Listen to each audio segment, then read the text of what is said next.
What if I told you about a guy who was a 3-time All-Star, had over 10,000 career points, known for his explosive plays, flashy crossovers, and was once considered one of the NBA's most exciting guards? Just seemed to disappear one day. That's what happened to our guy, Steve Francis. One minute he was lighting up arenas as the franchise, and the next minute, he was almost forgotten. His career spiraling away faster than it started. So how did this even happen? Where did he go? And where is he now?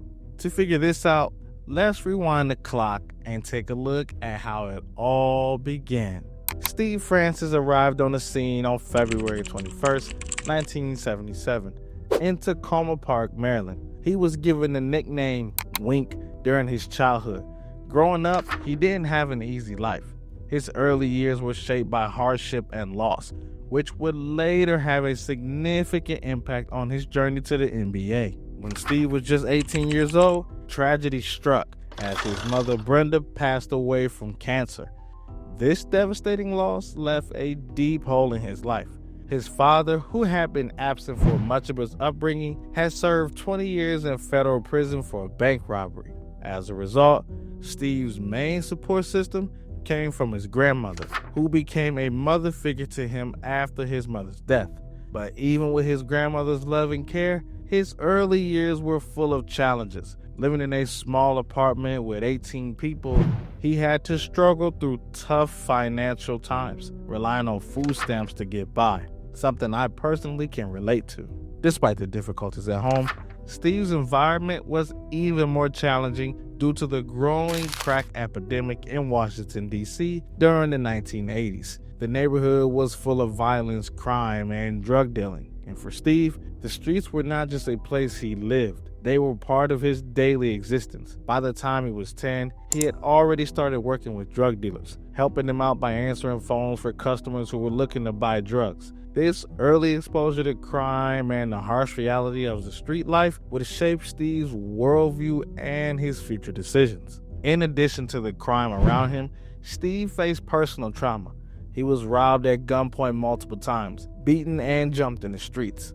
As a young kid, he was regularly exposed to drive-by shootings, violence, and drug use. The neighborhood was filled with people, nurses, teachers, and even the mayor who had fallen victim to the crack epidemic.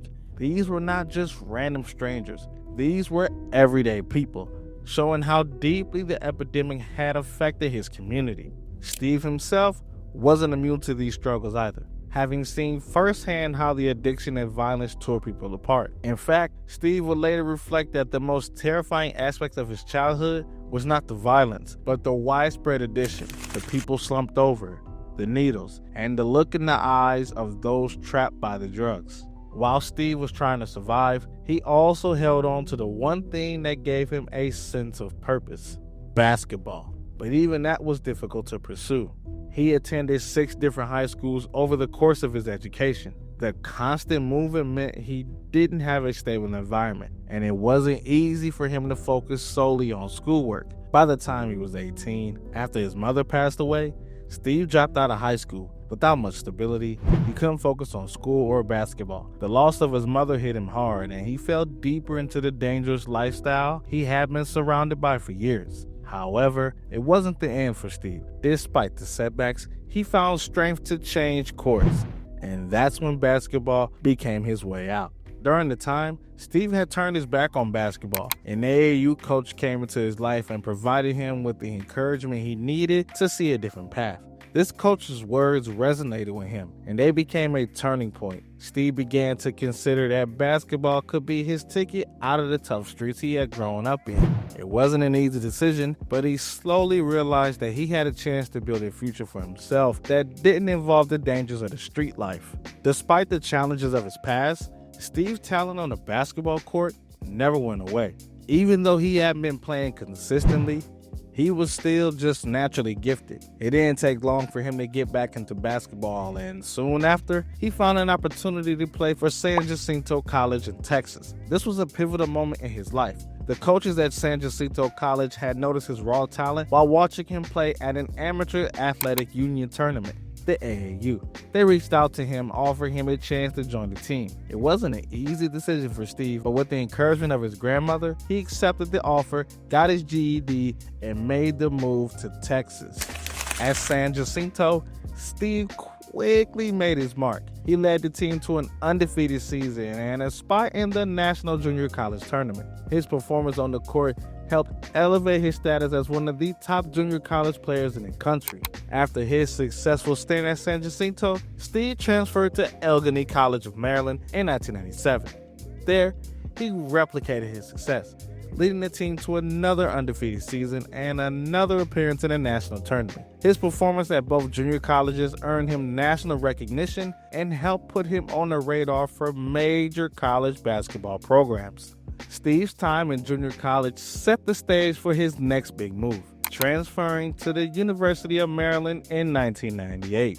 The University of Maryland had a strong basketball team, and the addition of Steve Francis made them an even more formidable team. The Terps were ranked number 5 in the preseason polls, and Steve's play immediately had an impact on the team. He became a starting shooting guard for Maryland and quickly showed why he was considered one of the top players in the country. In his first season at Maryland, Steve wasted no time making an impression.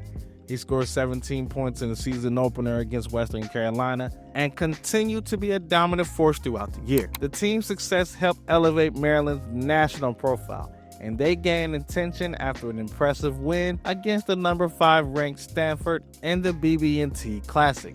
Steve's leadership helped Maryland climb all the way to number 2 in the national rankings by early December. Throughout the season, Steve showcased his well-rounded game, averaging 17 points, 4 assists, and 2 steals per game. His efforts were recognized as he earned first-team All-ACC honors and was named to the All-ACC tournament team. Despite Maryland's strong season, they fell short in the NCAA tournament, losing to St. John's in the Sweet 16. Still, it was a remarkable season for Steve and Maryland. The team finished with a school record 28 wins with only 6 losses, and they were ranked number 5 in the final Associated Press poll. Steve's stellar college career made him a top prospect for the 1999 NBA draft. He was a consensus second-team All-American and a finalist for the prestigious Wooden and Naismith Player of the Year awards. Although Steve had initially said that he was 99% sure he would return to Maryland for his senior season, he ultimately decided to enter the 1999 NBA draft. It was a tough decision, as Steve loved his time at Maryland and had a great relationship with the team, but he realized that his dreams of playing in the NBA were within reach, and he was ready to make the leap. Steve Francis' NBA career began with controversy even before he set foot on an NBA court. He was selected as the 2nd overall pick in the 1999 NBA draft by the Vancouver Grizzlies. But from the very beginning, it was clear that Francis had no intention of playing for Vancouver. Before the draft, he had made it clear that he didn't want to go to the Canadian city, citing issues such as geographic distance from his home in Maryland, high taxes, limited endorsement opportunities, and just an overall unwillingness to play for a struggling franchise. His stance drew a lot of attention and criticism, and many saw him as arrogant or ungrateful. But for Francis, it was more about wanting to control his future.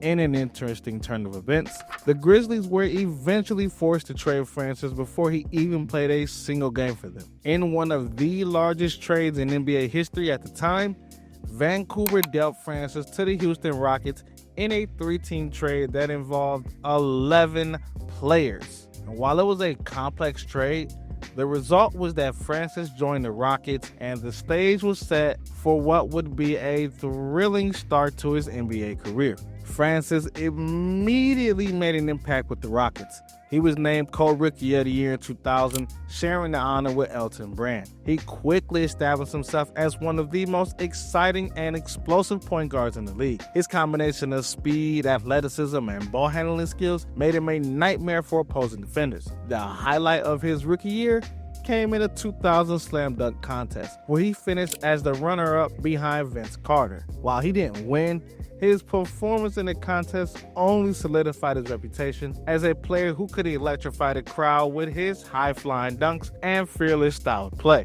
Throughout his first few seasons in Houston, Francis continued to improve. He became the centerpiece of the Rockets, leading them on offense and establishing himself as one of the league's premier point guards. Over the next 4 seasons, Francis averaged around 20 points, 6 assists, and 6 rebounds per game. His versatility on the court made him difficult to guard, as he could score from anywhere, facilitate for his teammates, and play with a level of intensity that captivated fans. In 2002, Francis was selected as an All-Star starter for the NBA All-Star Game, marking the first of 3 consecutive All-Star appearances. He was known for his flashy and explosive play, particularly his crossover and driving ability. But Francis wasn't just a scorer. He was a dynamic playmaker who was able to set up teammates for easy buckets while still being able to take over games when needed. His high-flying dunks and fearless drives to the basket earned him the nickname The Franchise, a title that reflected both his own court abilities and his status as the team's leader. One of the most memorable performances of his career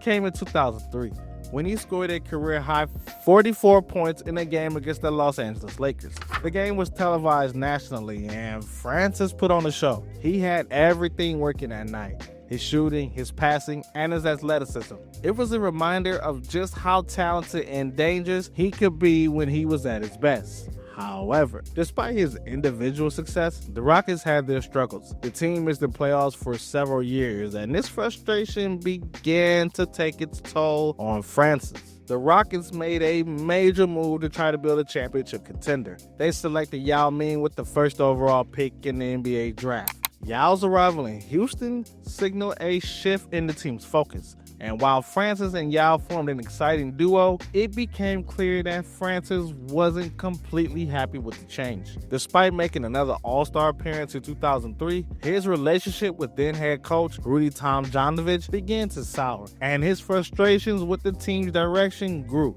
Tomjanovich was replaced by Jeff Van Gundy, and the new coach's style of play didn't mesh well with Francis. Van Gundy preferred a slower, more methodical offense focused around Yao Ming, and while Francis thrived in a more up-tempo, fast-break style of play. As the Rockets' focus shifted to Yao, Francis' numbers began to decline. In the 2003-2004 season, his stats dropped from the previous year, and his frustration with the system became evident. Despite being named an NBA All-Star for the 3rd consecutive time, Francis and the Rockets' relationship was strained. The Rockets had hoped the addition of Yao would push them to the next level, but the team still couldn't find consistent success. And it was clear that the direction of the franchise was changing, and Francis no longer fit into their plans. In 2004, he was traded to the Orlando Magic as part of a deal that brought Tracy McGrady to Houston. The trade to Orlando marked a new chapter in Francis' career, but it came with its own set of challenges. Initially, Francis was unhappy with the move. He had become attached to Houston and its fans, and he wasn't thrilled about joining a Magic team that was in the midst of a rebuild. Still, he adapted to his new surroundings, and for a while, things seemed to click. Orlando was in the process of building around their young star, some dude named Dwight Howard, and Francis was expected to be a leader on the court. In his first season with the Magic, Francis showed flashes of his old self, averaging 21 points, 5 rebounds, and 7 assists per game, proving that he had the skills to be one of the league's best guards. The Magic started strong that year, with Francis hitting several game-winning shots and showing that he still had the ability to take over a game when needed. However, as the season wore on, the Magic slumped and they missed the playoffs. When the Magic traded Francis' best friend Cuttino Mobley to the Sacramento Kings in the middle of the season, it seemed to affect his performance, and his relationship with the team began to deteriorate.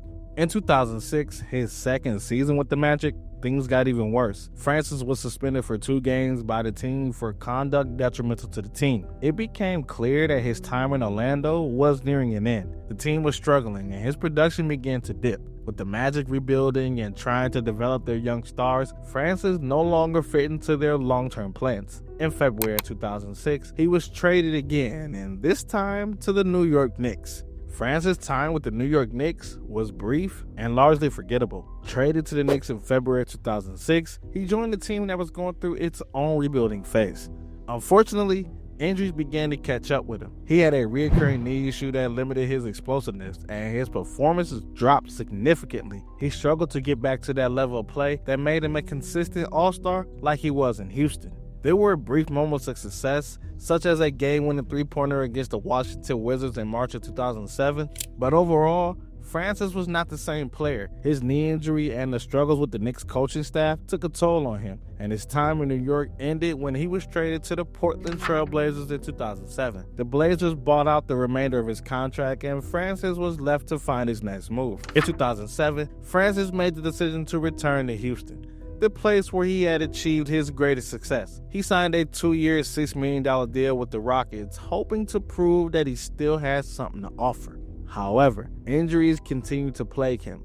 Despite losing weight and working hard to get back in shape, he struggled to regain his former explosiveness. The Rockets hoped to get a veteran presence in the backcourt, but Francis was never able to make a meaningful impact. He played in just 10 games that season, averaging 5 points and 3 assists per game before undergoing season-ending surgery for a quadricep tendon injury. It was clear that his time in the NBA was winding down. After his brief and injury-plagued return to Houston, Francis made one final attempt at continuing his basketball career by signing with the Beijing Ducks of the Chinese Basketball Association in 2010. Unfortunately, things didn't work out as planned. Francis played in only 4 games with the Ducks, averaging less than a point and less than 1 rebound per game. His stint in China was short-lived, and he returned to the United States soon after. His time in China marked the official end of his professional basketball career. Francis' career was plagued by injuries, including knee and foot problems that significantly affected his performances.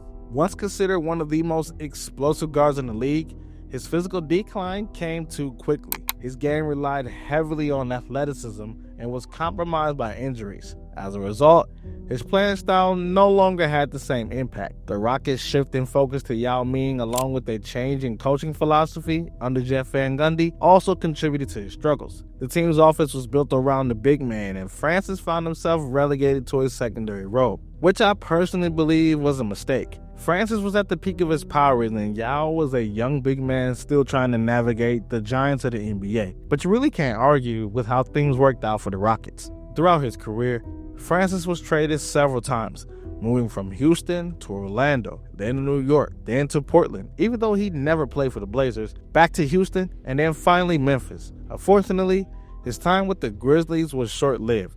After being traded there in 2008, he was waived without even playing a single game and signaling the end of his NBA career at just 32 years old. After retiring from basketball, Steve Francis struggled to adjust to life without the game. His personal battles began to surface, with alcohol addiction and legal issues becoming significant problems. In 2016, he was arrested in Houston for driving under the influence and later faced a robbery charge in Florida. His struggles were compounded by the loss of his stepfather, which sent him further into a downward spiral. However, despite these challenges, Francis has been open about his issues and has spoken about his attempt to get clean and turn his life around. Francis also attempted a comeback in China with the Beijing Ducks in 2010, but was ultimately unable to revive his career. His short stint in the CBA was a sign that the once promising guard was no longer able to perform at the level that had made him a star in the NBA. After stepping away from the NBA, Steve Francis faced a rough patch in his personal life. His career, once filled with flashes of brilliance, had come to an early end, and with that came a sense of confusion and loss. For someone who has spent most of his life with basketball as his focus, finding a new direction wasn't easy. However, rather than allowing his struggles to define him, Steve made a decision to turn his life around. He knew that if he didn't make changes, he would continue down a dangerous path. The first step in his recovery was confronting his personal demons, especially his battles with alcohol. Francis recognized that his addiction was deeply affecting his mental health and physical health, and he made the choice to clean up, not just for his own sake, but to set a better example for his family and those around him. And that's the thing that we can sometimes forget. When we hurt, we're also hurting the people around us that love and care for us. Recovery was a difficult journey, but through therapy, personal reflection, and a commitment to improving himself, he began to take control of his life again. This wasn't a quick fix, but over time, he slowly built a new sense of purpose. Francis understood that a big part of his future was about finding new avenues to focus his energy and talents. With his athletic career behind him, he transitioned into entrepreneurship, applying the same drive and ambition that had propelled him on the basketball court to new ventures. One of his first moves was becoming involved in the TBL, the basketball league. He not only invested in the team, but took an active role in helping to grow the league. Through this, Steve found a way to stay close to the game he loved, but this time in a new capacity. Owning a team allowed him to still feel connected to basketball while supporting the next generation of players. But basketball wasn't the only thing that caught his interest. Francis also ventured into boxing promotions, where he used his platform and connections to help boost the sport. Additionally, he established a hip-hop record label, Maserati Music, tapping into his creative side and embracing another one of his passions. It was clear that he wasn't afraid to take a step outside of his comfort zone, and this entrepreneurial spirit showed that he was determined to rebuild his life one step at a time. Francis knew that his story could serve as an inspiration for others who were going through difficult times. His past wasn't something he was ashamed of, and instead, he chose to use it as a platform to give back to his community. He became active in supporting at-risk youth in his hometown of Washington, D.C., and in Houston. Through the Steve Francis Foundation, he worked to provide mentorship and opportunities for young people, showing them that no matter how tough life may get, there's always a way out. His foundation focused on guiding young athletes and giving them the resources and support they needed to succeed both on and off the court. Looking back on his career, Steve Francis is often remembered as one of the most electrifying players of his era. He had a rare combination of speed, skill, and athleticism that made him a constant highlight reel player. When he was at his best, there were a few who could match his energy and excitement. His flashy style, highlighted by some insane crossovers, explosive dunks, and the way he could take over a game, earned him a special place in the hearts of NBA fans. He was a crowd favorite, and his play was nothing short of thrilling. However, despite the undeniable talent, Francis' career didn't unfold the way many had hoped. His time in the NBA was relatively short, and he never fully reached the heights that his talent suggested he could. And while he made 3 NBA All-Star appearances, his career was also marred by injuries, personal struggles, and a lack of team success. He was never able to carry a team deep into the playoffs or achieve the lasting impact that many had anticipated when he entered the league. Steve Francis is doing his thing based in Houston, Texas, where he has been focused on his business ventures and community work.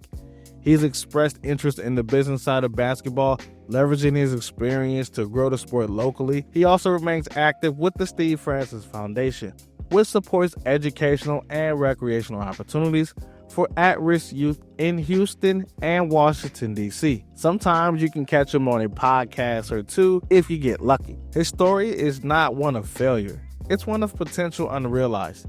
It's a reminder how a player can be incredibly gifted, but still face obstacles that can derail their career.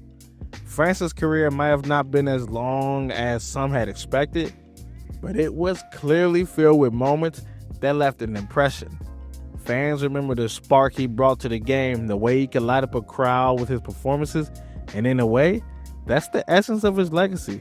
While his career didn't follow a typical trajectory, he still made a lasting impression. But what if I told you about a 6'7" guard with the handle of a street legend, the vision of Magic Johnson, and the flair of a Hollywood blockbuster? If you want to know about what happened to Penny Hardaway, just click right here.